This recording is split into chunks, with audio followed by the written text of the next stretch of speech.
तो Indian modern history में जो हम फर्स्ट चैप्टर पढ़ रहे हैं, आपके बुक में भले ही कोई भी फर्स्ट चैप्टर हो, बट मेरे अनुसार जो मैं फर्स्ट चैप्टर पढ़ा रहा हूं वो है ब्रिटिश शासन का भारतीय अर्थव्यवस्था पर प्रभाव, यानी कि impact of British rule on Indian economy. यह जो चैप्टर है यह आपको काम आएगा यूपीएससी के प्रीलिम्स में, और उसके साथ साथ जनरल स्टडीज के पेपर जीएस 1 में आपको काम आएगा। जब आप इस पूरे चैप्टर को पढ़ेंगे तो आपको पता चलेगा इसकी कुछ बातें ऐसी हैं, जब कभी उस टॉपिक से संबंधित कुछ ऐसे में कुछ क्वेश्चंस आ जाएं तो वहां पे भी आपका ये चैप्टर काम कर सकता है। तो आइए इस चैप्टर पर ज्यादा भूमिका ना देते हुए हम सीधे अपने इंपॉर्टेंट पॉइंट्स, मुख्य बिंदु पे आते हैं। तो चैप्टर किससे स्टार्ट था कि ब्रिटिश शासन का भारतीय अर्थव्यवस्था पर प्रभाव।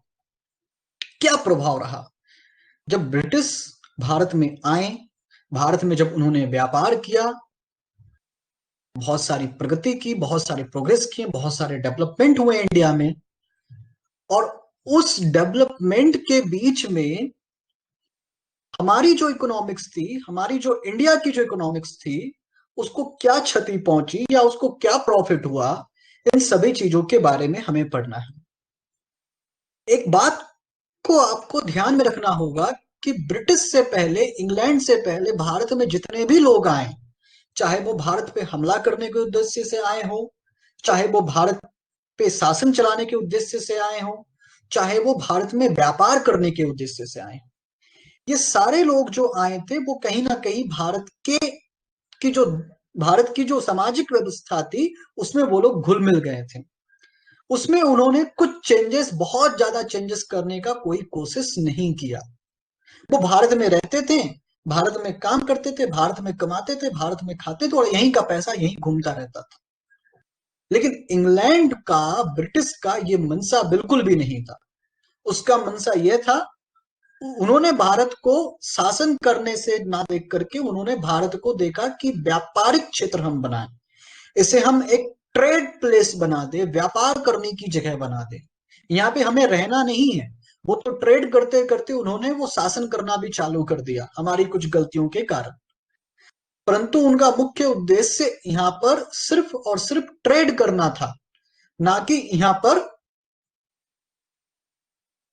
ना कि यहाँ पे उनको रहना था, शासन चलाना था। लेकिन हालात ऐसा पैदा हो गया कि वो शासन भी करने लग गए। तो अंग्रेजों से पहले जितने भी लोग आए वो भारत की सामाजिक व्यवस्था में घुल मिल गए। उन्होंने जो भी किया यहीं पे किया, जो भी खर्च किया, जो भी कमाया वो सिर्फ यहीं पे किया, वो यहीं के होकर के रह गए, है ना। लेकिन अंग्रेज यहाँ के होकर के कभी नहीं रहे। वो यहाँ पे कमाए और यहाँ का सारा पैसा उन्होंने अपने घर भेजा, ये उनका काम था। तो इसके कारण भारतीय अर्थव्यवस्था को बहुत ज्यादा क्षति पहुंची, भारत के किसानों को क्षति पहुंची। यहाँ पे जो हस्तकला थी, यानी कि हैंडीक्राफ्ट जो था, उसको बहुत मात्रा में क्षति पहुंचा। यानी भारत की जो अंदरूनी उद्योग धंधे थे, जो भी इंडस्ट्री थी, उस टाइम तो इंडस्ट्री नहीं थी, सारे लोग एग्रीकल्चर बेस्ड ही थे, लेकिन एग्रीकल्चर को भी बहुत ज्यादा मात्रा में जो था बहुत ही लॉस हुआ, बहुत ही नुकसान हुआ। अभी इस नुकसान का, ये जो लॉस हुआ, इसका एक क्रमवार तरीका जो है हम इस चैप्टर में पढ़ेंगे। तो सबसे पहले आ जाइए भारतीय हस्तशिल्प का हास, यानी किस प्रकार से जो हैंडीक्राफ्ट्स थे, इंडियन हैंडीक्राफ्ट्स, उनको हानि हुई, वो डिक्रीज होते चले गए, उसका पूरा धंधा पानी जो था उन लोगों का चौपट हो गया। देखिए 1813 में, 1813 में एक चार्टर एक्ट बना था। चार्टर एक्ट में क्या अधिनियम था कि ब्रिटिश सिटीजन जो थे उनको ये अलाउ कर दिया गया था, उनको ये परमिशन दे दिया गया था कि वो इंडिया में आकर के व्यापार, बिजनेस, ट्रेड कर सकते हैं। 1813 का चार्टर अधिनियम बनने के साथ ही यहाँ पे विदेशी वस्तुओं का आना जाना जो था भारी मात्रा में लग गया। जाना तो नहीं कह सकते, सिर्फ आना कह लीजिए, कि विदेशों से बना हुआ सामान, यानी कि इंग्लैंड से बना हुआ सामान वो भारत में आता था, और वहां का सामान मशीनों में बनता था, इसलिए थोड़ा सस्ता होता था। जैसे कि आज चाइना का माल सस्ता होता है, तो सस्ता होने के कारण इंडियन मार्केट में जब ये चीजें आई तो इंडिया की जो प्रोडक्ट्स थी, जो यहाँ की जो हस्तशिल्प, हस्तकला थी, वो उसके सामने कंपीट नहीं कर पाई। प्रतियोगिता नहीं कर पाई। एग्जाम्पल के तौर पे मान लीजिए कि हाथ से बुना हुआ स्वेटर और इंग्लैंड में मशीन से बन के आया हुआ स्वेटर। इंडिया में जो हाथ से बना हुआ स्वेटर था उसमें मेहनत लगता था, इसलिए उसका कीमत ज्यादा होता था। और इंग्लैंड में तो थोक के थोक मात्रा में वो मशीनों से तैयार कर लेते थे और इंडिया में बेचते थे। तो इसके कारण हस्तकला का जो था वह नाश होना यहीं से आरंभ हो गया।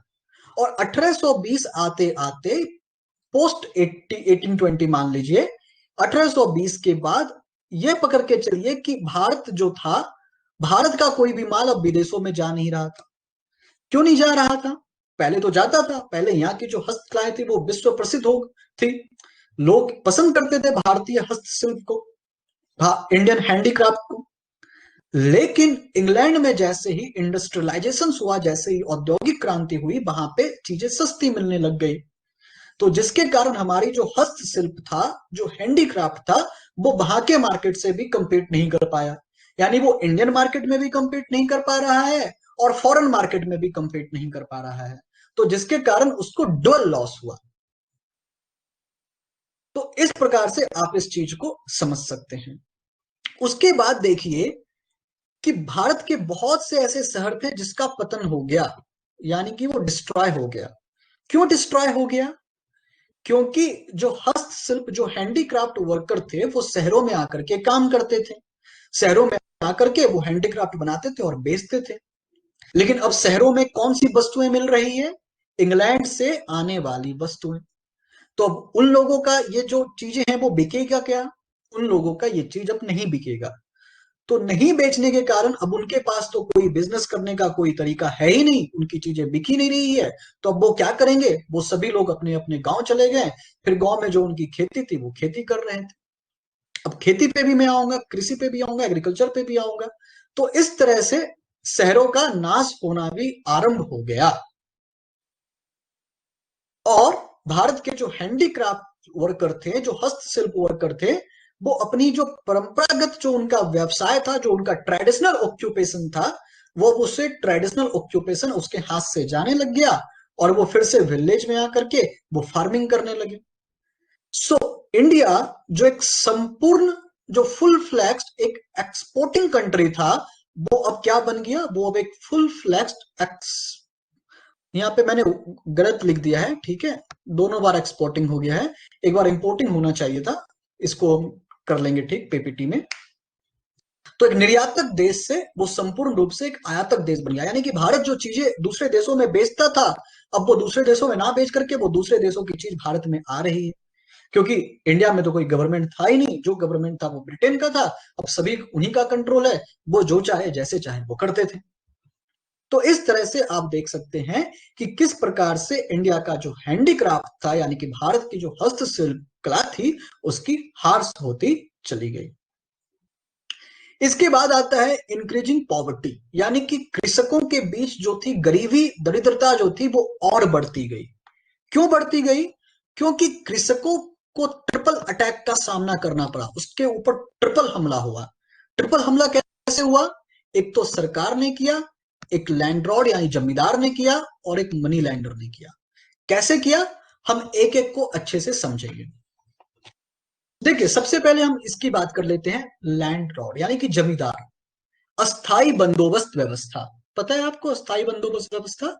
ये बंगाल से चालू हुआ था, बंगाल, बिहार, उत्तर प्रदेश में देखने को मिला था। अस्थाई बंदोबस्त व्यवस्था, नाम से पता चल रहा है परमानेंट सेटलमेंट। यानी कि ब्रिटिश सरकार ने क्या किया? ब्रिटिश सरकार ने किसानों से डायरेक्ट कोई कांटेक्ट नहीं रखा, फार्मर से कोई कांटेक्ट नहीं। कांटेक्ट किससे करना है ब्रिटिश गवर्नमेंट को?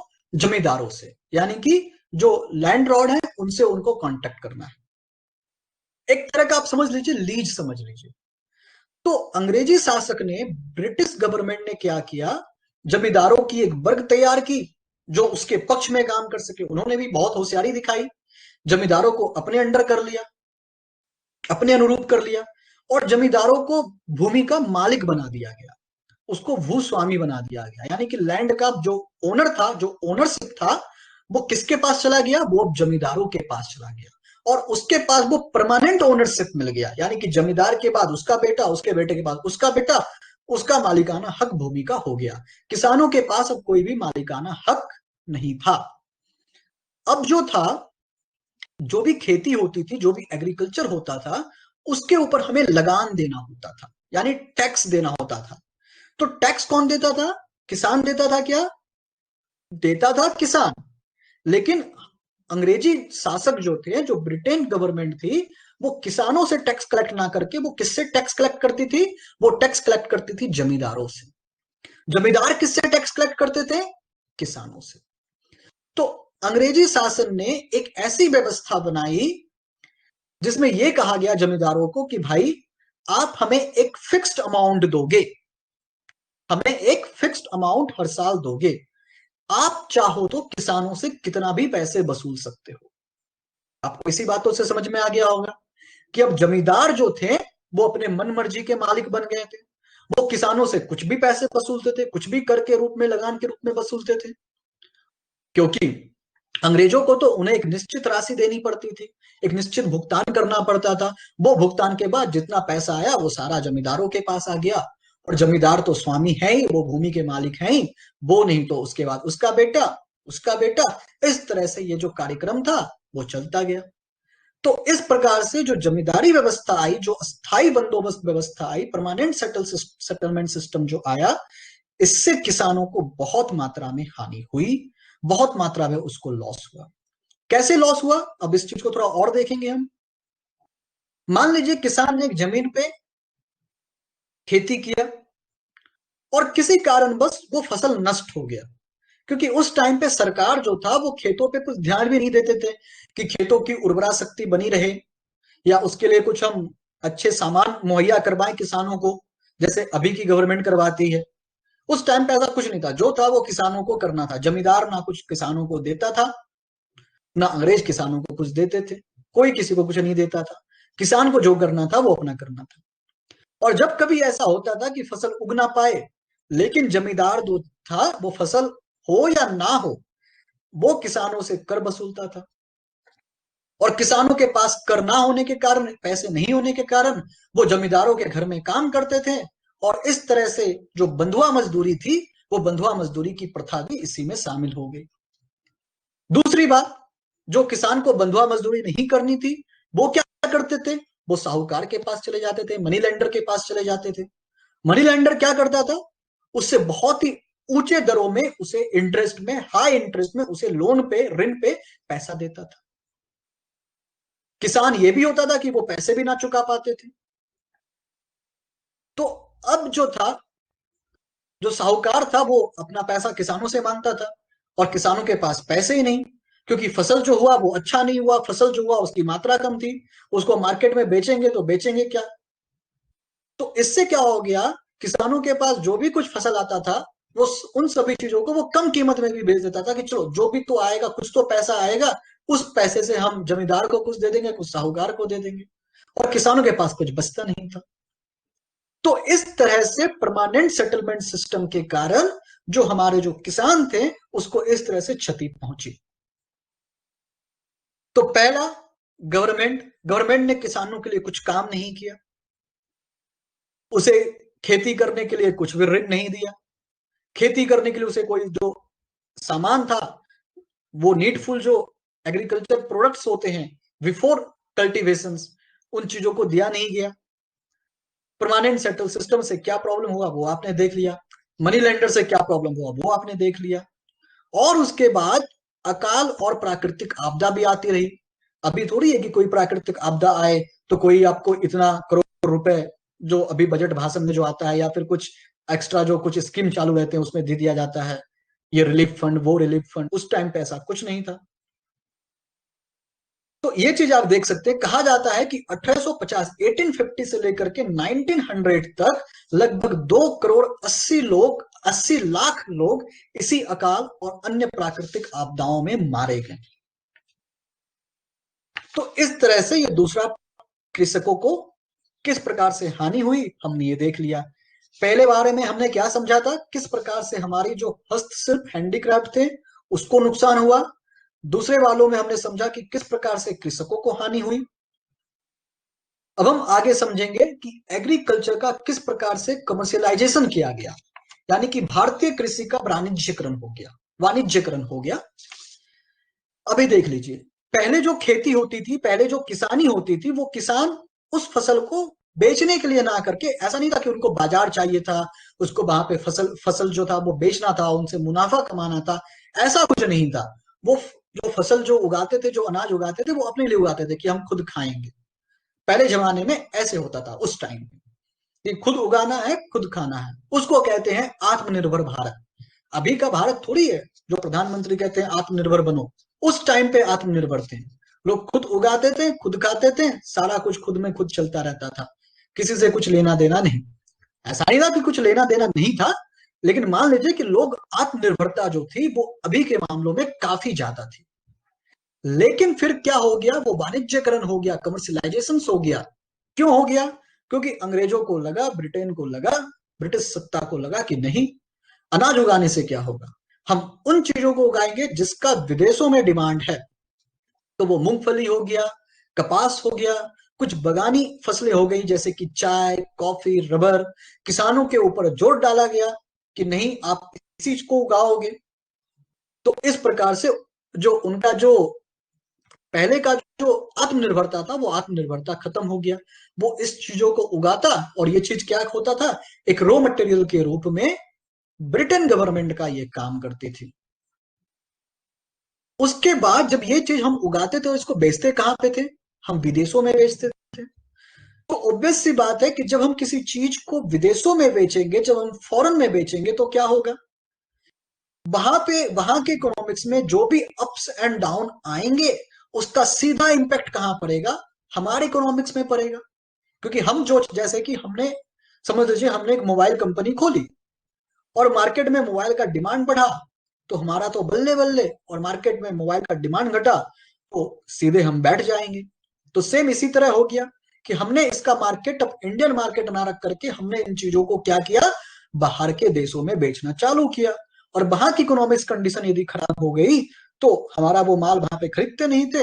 इससे उसका जो इम्पैक्ट था, वो इम्पैक्ट हमारे ऊपर, हमारे इंटरनल इकोनॉमिक्स में पड़ने लग गया। तो इस तरह से भारतीय कृषि कृषि का वाणिज्यकरण करने से इस प्रकार से नुकसान हुआ। इसके बाद आता है डेवलपमेंट ऑफ मॉडर्न इंडस्ट्री, आधुनिक उद्योगों का विकास।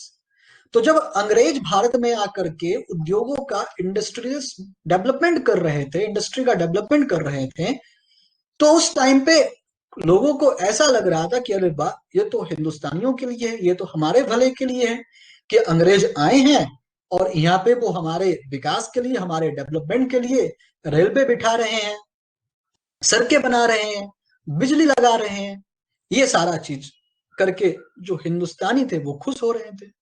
लेकिन बाद में धीरे धीरे पता चल गया कि ये सारी चीजें हमारे लिए ना हो करके उनके व्यापार को, उनके ट्रेड को, उनके बिजनेस को मुनाफा कमाने के लिए चीजें हो रही थी।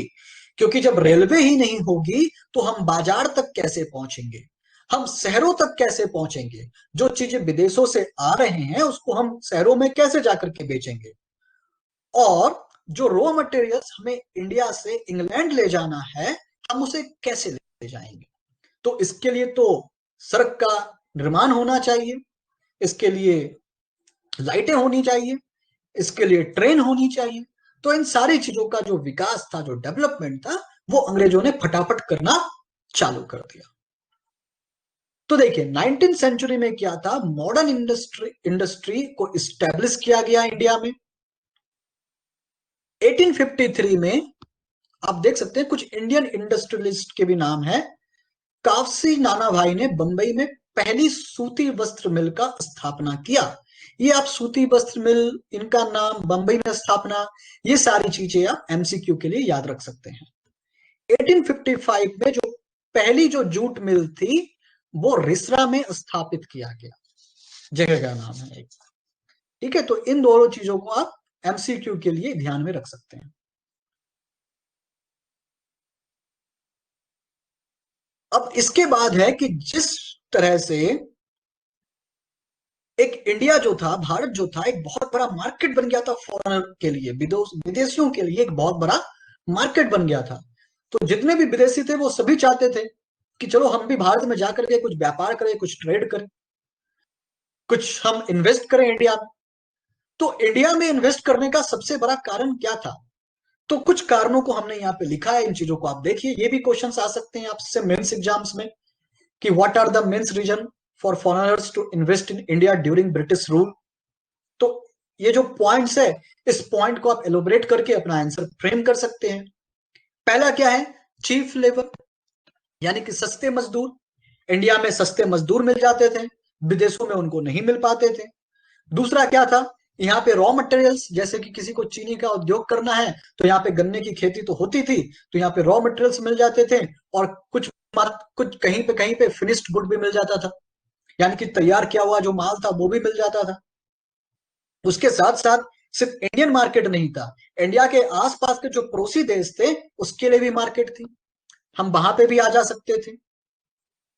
उसके बाद इंडिया में जो था, कुछ कंडीशंस जो थे वो बहुत ही फेवरेबल थे, यानी कि अनुकूल परिस्थितियां थी। जैसे कि यहाँ पे ना ज्यादा ठंडा होता था, ना ज्यादा बारिश होता था, ना ज्यादा गर्मी होता था। तो बहुत सारे उद्योग धंधा के लिए यहाँ का जो वेदर था वो काफी अच्छा था। उसके बाद जो ब्यूरोक्रेट्स थे, यानी जो नौकरशाह थे, उद्योगपतियों को वो काफी अच्छे से समर्थन करते थे कि हाँ भाई, आप उद्योग स्थापित करना चाह रहे हो, ठीक है, आ जाओ। जो भी रूल्स रेगुलेशंस जो थे, जो भी उनको चाहिए रहता था, लाइसेंस समझ लीजिए, वो तुरंत उनको इशू करवा देते थे ताकि उन ब्यूरोक्रेट्स को उनसे फायदा हो। तो ये सारी चीजें थी जिसने विदेशियों को, फॉरेनर्स को अट्रैक्ट किया कि वो इंडिया में आकर के इन्वेस्ट कर सके। आ गया बात समझ में? इसके बाद देखिए इकोनॉमिक ड्रेन, यानी कि आर्थिक निकास। अभी तक हमने जितनी चीजें पढ़ी है, अभी तक हमने क्या पढ़ा? एक क्रमवार तरीके से किस प्रकार से 1830 का चार्टर अधिनियम ने इंग्लैंड के लोगों को भारत में आकर के व्यापार करने का, ट्रेड करने की एक अपॉर्चुनिटी, एक गोल्डन अपॉर्चुनिटी दे दी। और इस अपॉर्चुनिटी के कारण इंडिया का जो मार्केट जो था, पूरा वो ब्रिटिश लोगों ने खा लिया। जैसे कि चाइना का मार्केट अभी इंडिया को खाया हुआ है कुछ चीजों में। काफी सस्ती चीजें मिलती है, हम वही खरीद लेते हैं। तो इंग्लैंड से वो सारी चीजें, इंग्लैंड में औद्योगिक क्रांति हो रही थी, मशीनों से चीजें बन रही थी। मशीनों से जब चीजें बन रही थी तो काफी मात्रा में उसका उत्पादन हो रहा था। उत्पादन ज्यादा हो रहा था तो सीधी सी बात है कि उसकी जो कीमत होगी वो कीमत में कमी होगी। तो ये सारी चीजें हो रही थी, इन सारी चीजों से नुकसान किसानों को हो रहा था, यहाँ के वर्कर्स को हो रहा था, शहरों को हो रहा था, सभी को नुकसान हो रहा था। लेकिन उस नुकसान में जो सबसे बड़ा नुकसान था वो था इकोनॉमिक ड्रेन, यानी कि आर्थिक निकास। इसके बारे में दादा भाई नौरोजी ने अपनी book poverty and un British rule in India में लिखा है। ये जो बुक का नाम है इसे आप याद रखिएगा, ये एमसीक्यू, मैच द फॉलोइंग्स, ऐसे क्वेश्चंस में ये आते हैं कि दादा भाई नौरोजी ने कौन सा बुक लिखा है। ऐसा डायरेक्ट क्वेश्चन नहीं रहता है। आप सिर्फ क्या पूछ सकते हैं, वो आपसे वो मैच द फॉलोइंग्स में 4 राइटर्स और 4 बुक का नाम दे सकते हैं, आपको वो मैच करना है। तो इस तरह से आप ये सारी चीजें, बुक का नाम जब भी आएगा मॉडर्न हिस्ट्री में, आप सारे बुक का नाम और उनके राइटर्स को अच्छे से याद रखिएगा, क्योंकि ये क्वेश्चंस एक दो आ ही जाते हैं, यूपीएससी में मान लीजिए या पीसीएस में मान लीजिए आ ही जाते हैं। अच्छा, इकोनॉमिक ड्रेन होता क्या है? देखिए, मान लीजिए कि आप किसी शहर में रहते हैं, आप किसी शहर में रोजगार करने गए, पैसे कमाने गए, बिजनेस करने गए। लेकिन अब हो क्या रहा है, आप उस शहर में बिजनेस कर रहे हैं, और बिजनेस करने के बाद जो आप मुनाफा कमा रहे हैं, वो सारा का सारा पैसा आप अपने होम टाउन, अपने घर पे भेज रहे हैं। यानी कि उसमें से कोई भी रुपया, कोई भी पैसा आप उस शहर में खर्च नहीं कर रहे हैं किसी भी वस्तु को खरीदने के लिए। तो क्या हो गया? आप उस शहर में गए, वो शहर आपको एक्सेप्ट किया, आपको रोजगार दिया, आपको बिजनेस अपॉर्चुनिटी दी। लेकिन उसके बदले में आपने उस शहर को क्या दिया? कुछ भी नहीं। आपने जो कमाया वो सारा पैसा कमा करके आप कहां ले गए? अपने घर ले गए। और वहां पे फिर उन पैसों से कुछ आपने किया, वहां पे आपने मुनाफा कमाया। फिर उस मुनाफे कमाने के बाद फिर वो पैसा फिर आपने यहीं पे इन्वेस्ट कर दिया। फिर आपने इन्वेस्ट करके फिर आप यहां से मुनाफा कमाए, फिर ये पैसा आपने अपने घर भेजा। इस तरह से इन चीजों का रोटेशन चलता रहा। इसी को कहते हैं इकोनॉमिक ड्रेन, यानी कि the transfer of resources and wealth from India to England without providing any equivalent return. यानी भारतीय उत्पाद का वह हिस्सा जो जनता के उपभोग के लिए उपलब्ध नहीं था तथा राजनीतिक कारणों से जिसका प्रवाह इंग्लैंड की ओर हो रहा था, जिसके बदले में भारत को कुछ भी नहीं मिलता था, भारत को कुछ भी प्राप्त नहीं होता था। अंग्रेज यहाँ पे व्यापार करते थे, व्यापार करके पैसे कमाते थे, वो पैसा इंग्लैंड भेजते थे। इंग्लैंड में फिर वो पैसा रोटेट होता था, वहां पे भी कोई बिजनेस होता था, उससे जो मुनाफा आता था वो मुनाफा से फिर वो यहाँ पे इन्वेस्ट करते थे। मान लीजिए कि कोई एक किसान था जिसकी यहाँ पे चाय का बिजनेस था। वो यहाँ के किसानों से चाय उगवाते थे और वो चाय विदेशों में बेचते थे, वहां मुनाफा कमाते थे। उस मुनाफे को फिर से री इन्वेस्ट करवाते थे इंडिया में। उससे इंडिया को क्या मिलता था? कुछ भी नहीं। तो इसे कहते हैं इकोनॉमिक ड्रेन। और इसके बारे में किसने लिखा? दादा भाई नौरोजी ने अपनी बुक में poverty and un British rule India में लिखा। अभी मैंने आपको एक एग्जांपल दिया चाय का, ऐसे बहुत सारे एग्जांपल हो सकते हैं। जैसे कि British administrative and military officers को हम सैलरी देते थे, यहां से कमा करके हम उनको सैलरी दे रहे हैं। वो अपनी सैलरी क्या करता था? अपने घर भेजता था। Interest of loan taken from abroad by India. India यानी क्या? उस टाइम पे हमारी सरकार तो थी नहीं, उस टाइम पे ब्रिटिश सरकार थी। तो उन्होंने व्यापार करने के उद्देश्य से, ट्रेड करने के उद्देश्य से विदेशों से जो लोन लिया, वो लोन का वो कर्जा, उसका जो इंटरेस्ट था वो वहां पे भर रहे हैं, चुका रहे हैं। तो इस तरह से इंडिया को तो कुछ मिल नहीं रहा था। उसके बाद उन्होंने क्या किया? कुछ सिविल और मिलिट्री डिपार्टमेंट से कुछ जो चीजें परचेस की, वो परचेस भी कहां से हो रहा है? विदेशों से हो रहा है। फिर कुछ कंपनियों से या विदेशी बैंकों से, बीमा कंपनियों से जो पैसे लिए, जो कर्जे लिए, उसका भुगतान हो रहा है। और अपने हाउस होल्ड एक्सपेंडिचर में और ईस्ट इंडिया कंपनी को जो एक प्रॉफिट शेयर मिल रहा है, वो सारी चीजें हो रही है। इस तरह से, इस प्रकार से इकोनॉमिक ड्रेन होता चला गया। तो जैसे इकोनॉमिक ड्रेन के बारे में दादा भाई नौरोजी को पता चला, उन्होंने ये बात अपनी पुस्तक में मेंशन की और लोगों को ये खुलकर बताया कि आप जो ये चीज समझ रहे हो ना, कि आपके डेवलपमेंट के लिए या इंडिया के डेवलपमेंट के लिए काम करवा रहे हैं गोरे शासक, ये ऐसा नहीं है। ये इस प्रकार से हानि हमें पहुंचा रहा है। इन्होंने जो रेलवे बनाई, इन्होंने जो सड़कें बनाई, वो हमारे लिए नहीं बनाया, इन्होंने अपने लिए बनाया।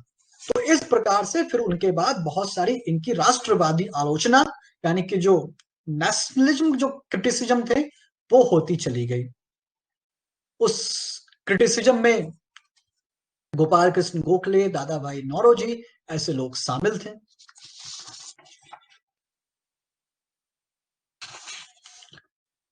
अभी तक जो मैंने पढ़ाया आपको समझ में आया? किस प्रकार से इंपैक्ट पड़ा, इकोनॉमिकल इंपैक्ट पड़ा इंडिया में?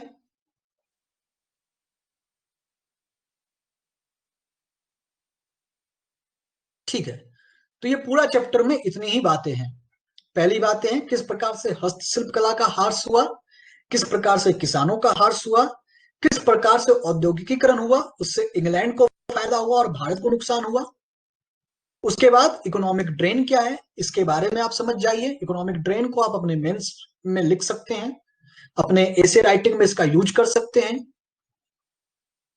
उसके बाद किस प्रकार से इसकी आलोचना हुई, इसके बारे में आप जान सकते हैं। आलोचना किस आधार पे होगी? आलोचना जो मैंने यहाँ पे लिखा है, ये सारी पॉइंट, इसी आधार पे आलोचनाएं होगी, इसी आधार पे क्रिटिसिज्म होगा।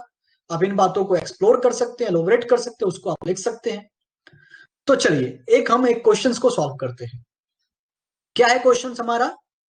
One of the impact of British rule on Indian society is emergence of division into capitalist and working class. Capitalist and working class. In light of the above statement, explain impact of British rule on Indian economy. Hindi में क्या है प्रश्न? British शासन का भारतीय समाज पर एक प्रभाव यह पड़ा कि एक और पूंजीवादी वर्ग और दूसरी ओर श्रमिक वर्ग का उदय हुआ। ब्रिटिश शासन का भारतीय अर्थव्यवस्था पर प्रभाव को मद्देनजर में रखते हुए इस कथन को स्पष्ट कीजिए। क्वेश्चन समझ में आया आप लोगों को? देखिए, क्वेश्चन की जो बॉडी है क्या है, क्वेश्चन में एक स्टेटमेंट दिया गया है। वो स्टेटमेंट ये कह रहा है कि एक और कैपिटलिस्ट और एक और वर्किंग क्लास, ये दोनों क्लास का एक पैरेलल तौर पे निर्माण हो गया था। कब निर्माण हो गया था? ब्रिटिश रूल के टाइम पे। और ये निर्माण होने का कारण क्या था? British rule on Indian economy, impact of British rule on Indian economy. यानी कि ये ब्रिटिश रूल का एक इंपैक्ट था इंडिया के इकोनॉमिक्स में, इंडिया के इकोनॉमी में, भारत के अर्थव्यवस्था में ये एक प्रभाव था कि जिसके कारण भारत में एक और पूंजीवादी वर्ग यानी कि एक कैपिटलिस्ट क्लास का निर्माण हो गया और दूसरी ओर श्रमिक वर्ग यानी कि वर्किंग क्लास का निर्माण हो गया। इसके बारे में आपको आंसर लिखना है। तो इसके आंसर की शुरुआत आप क्या करेंगे? इसके आंसर की शुरुआत आपको करनी है कि impact of British rule on Indian economy. आप इसमें सबसे पहले क्या कोट करेंगे? 1813 का जो एक्ट है, 1813 का जो चार्टर एक्ट है, वो आपको यहां पे कोट करना है। क्योंकि चार्टर एक्ट के कारण ही अंग्रेजों के लिए, सारे अंग्रेजों के लिए, इंग्लैंड के सारे नागरिकों के लिए भारत का बाजार खोल दिया गया। उसके खोलने के कारण क्या नुकसान हुआ, इस चीजों को आप यहाँ पे देख सकते हैं। जो हैंडीक्राफ्ट का जो यहाँ पे जो बिजनेस था, जो रोजगार था, वो खत्म हो गया। तो हैंडीक्राफ्ट वाले अब क्या करने लग गए? वो अपने गांव चले गए, वो खेती करने लग गए। तो उसके कारण क्या हो गया? वो लोग जो पहले जो व्यापारी थे, वो लोग पहले हैंडीक्राफ्ट का बिजनेस करते थे, वो लोग एग्रीकल्चर, वो लोग फार्मर्स नहीं थे। लेकिन अब वो क्या बन गए? वो फार्मर बन गए। लेकिन फार्मर बनने के बाद भी क्या वो अच्छे से फार्मिंग कर पा रहे थे? नहीं। क्यों नहीं कर पा रहे थे? क्योंकि उस वक्त क्या था? अस्थाई बंदोबस्त व्यवस्था, यानी कि परमानेंट सेटलमेंट सिस्टम था। किसके लिए? जमींदारों के लिए, लैंड लॉर्ड के लिए। उसके कारण वो ऋण नहीं चुका पाते थे, हाई रेट पे, हाई इंटरेस्ट पे वो पैसे कर्ज लेते थे, बोरो करते थे। तो और वो नहीं दे पाते थे तो वो बंधुआ मजदूर बन जाते थे। तो इस प्रकार से एक वर्किंग क्लास का निर्माण हो गया। और उस टाइम पे जिनके पास पैसा था, किसके पास पैसा था? जो जमींदार थे उनके पास पैसा आ गया। क्योंकि जमींदार को सीधा सीधा ब्रिटेन की गवर्नमेंट ने सीधा सीधा ये ऑर्डर दे दिया कि भाई आप हमें इतने पैसे दोगे, भले ही आप किसानों से कितने भी पैसे लो। फिर वो मन माहे बन जाए किसानों से पैसे लेने लग गए। इससे जमींदारों को फायदा हुआ, इससे मनी लेंडर को फायदा हुआ, और इस तरह से एक कैपिटलिस्ट क्लास का निर्माण हो गया। तो एक और कैपिटलिस्ट क्लास का निर्माण हुआ और एक और वर्किंग क्लास का निर्माण हुआ। तो आपको इन चीजों के बारे में लिखना है। आ रही है बात समझ में?